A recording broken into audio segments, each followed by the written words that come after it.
Yes, you are welcome once again to our class session in English. And the topic we'll be considering is misunderstood or misconstrued expressions, or some expressions that are fixed and they require certain interpretations for their usages. And then at the end of the class too, be able to identify these commonly misunderstood words or expressions, note and discuss the appropriate usages and give examples of their usages. We continue with the rule by taking the next number, which is number 24, with days on end or weeks on end.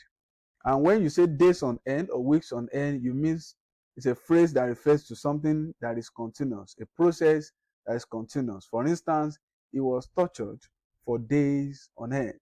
Days on end means continuously, when you don't know when it will stop. And then there is also the wrong use of this expression, can be able to. Now, can is a primary is a modal auxiliary, right? It's a modal auxiliary that could show ability. Able to is also showing ability. So both expressions are not supposed to be used together, right? Just like you are using something like reverse back. Reverse back is a form of tautology which is not acceptable. When you say reverse back, reversing means to move backward already, right? So you don't need to say reverse back. The same thing in the same shoe. You have something like extreme end.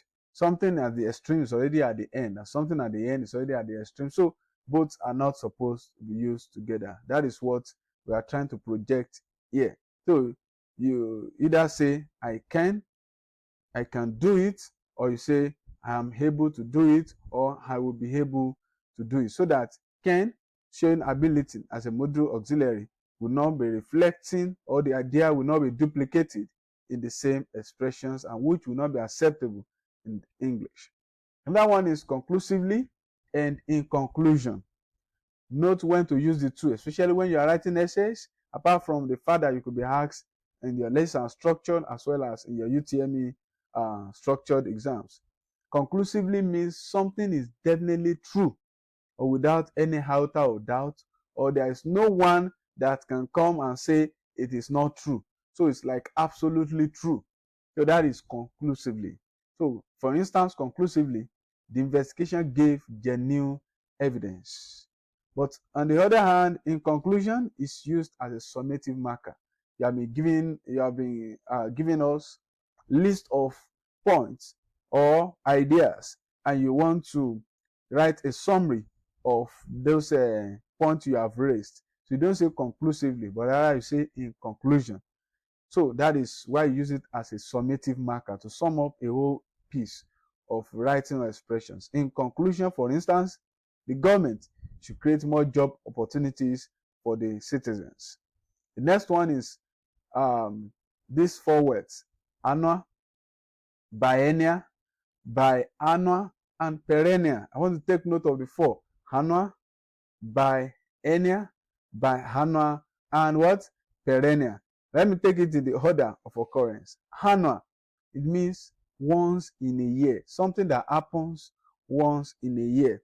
We harvest that crop once in a year, or that festival takes place once in a year. So instead of saying once in a year, you say what? Annually. So it's an annual event, annual program, once in a year. If it is twice in a year, then you say biannual. That's why you see biannual. So that is the third one, biannual. That means two times in a year, or twice in a year. Then you can have biennial. Biennial. I want to take note of the difference between biannual, twice in a year, two times in a year, or biennial, which is once in 2 years. Once in 2 years. That means in 2 years, biannual will have been 4 times, because year 1, 2 times, year 2, 2 times, making 4 times. While biennial will only happen once, one time in 2 years. That is biennial. I believe you are following me. Then perennial means something that continues or to exist for a long time. Using crop, for instance, you could have like something like all those cash crops like cocoa, like palm kernel and all likes. So they are perennial crops. That is, once you begin to harvest them after some years of planting, then you begin to harvest them, I mean, continuously to exist for a long time. Then another one is stench, aroma, and scent. When you say stench, you use it for an unpleasant situation or a bad smell. When the smell is bad, the situation is pleasant. Use stench, something irritating. Uh, then when you say scent or aroma, usually use the two for pleasant smell. And you know that aroma even deals more with food, right? Delicacies. While scent could be general, like perfume, like some flowers that they have good smell or odor. That is what you mean by scent there. Then you have pastime. Pastime means, please, I want you to take note of the spelling, because some exams or some questions in your examinations might require you to pick the correct spelling for this word. It is pastime. Pastime. Pastime, written together, not past time, not pass time like with SS. No, one S. It means what to do as a hobby during relaxation or your leisure time. Like playing football was Rhoda's favorite pastime. Playing football was Rhoda's favorite pastime. Another one is angry with, angry heart, and angry to, or agree with, agree to, angry with, angry at. Two expressions are taken together here. You have angry and then you have agree. This is how you use them. Angry, you can be angry with somebody. Take note of with, angry with somebody, and you can be angry about something, not about somebody. You are only angry with somebody or about something. And then you can also be angry at something. I'm angry at what you did, not with, not at you. Don't be angry at the person, but rather be angry with the person. But you could be angry at what the person has done, what the person has said. Then you can agree to terms or plans. We need to agree to the terms. We need to agree to the plans. Let us agree to the terms, or let us agree to the plans. You use to. When you want to talk about people, you want to refer to people, you agree with people. You agree with people. Another one is loan, let, lease, borrow, and lend. Lend. Loan means an amount of money borrowed from a bank or lending um, organization. So you take it with the maybe with the setting or with the arrangement to pay back with interest. That is for loan, usually about money. Then let is used when something such as house. Let is not used for money, but like an asset, like a particular space or something like that. It's used for a short period of time. It's given out for a short period of time. That is let. So you can see something like this house for let. That means for a short period of time.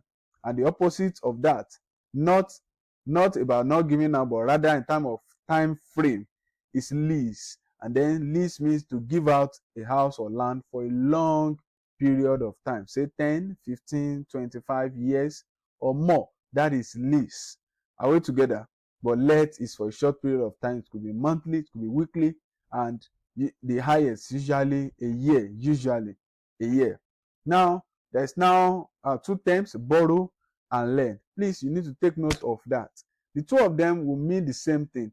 The only difference in borrow and lend is in the role being performed by the speaker or the person being referred to. Borrow is used to mean to receive, while lend it means to give. Are we following? So a borrower is a receiver, while a lender is a giver. So let's look at this example. Can I dash your eraser for a minute? What do I want to do there? I want to borrow. So I am the performer of the action there. Then I will use borrow to refer to my action. While on the other hand, can you lend me your pen? You are the one to perform the action there. then you are going to lend me. While if I want to use myself as the one to perform the action, then I'm going to use borrow. Are we following? Then you can have tricky and trickery. So when someone is difficult to deal with, right, you say the person is tricky. When somebody cheats or deceives, or somebody behaves in a crafty manner, are we together? You say the person is what? Is tricky. The man duped the lady of millions of naira. The man is what? Tricky. Are we together? So tricky is an adjective there. You can say tricky man. But why trickery is a noun? Trickery is a what? Is a noun. So something like trickery is frowned at. Trickery is frowned at. However, there's nothing like trickish. Trickish is an incorrect expression in English. You have to take note of that. Number 33 is lose, and lost. Lose, look at it with two O's. Let me start from that one. It means something not firmly attached, something not firmly fixed, or something that is freed, or something that is untied. For instance, maybe you are referring to maybe a cow being tied down to a tree. The opposite of tying it down would be to what? To lose. Look at it, O doubled. So you are loose from your bondage. You are loosed from your bondage. So, but when you say lose, means unable to find something, like something that is being lost, right? Lost and maybe found or not found. So loss is the verb for parting, missing something. When you misplace or you miss something. I lose my money now. I lose my money now. That means the thing is no more in my possession. Not the opposite of tight, like the first lose. The past tense and past tense of lose to mean to lose. I mean, so something to be away, to part with something unintentionally is lost. Is lost. So I lost the pen this morning. Then lose can also be a verb meaning to set free from or to loosen the past tense. Or to loosen. The past tense and past participle is what? Loosed. Loosed. Loose, L-O-O, right? Then the past tense, loosed. The past participle also what? Loosed. But for L-O-S-E, the past tense is what? Lost. And the past participle is also what? Lost. Please take note of that. Then dozen.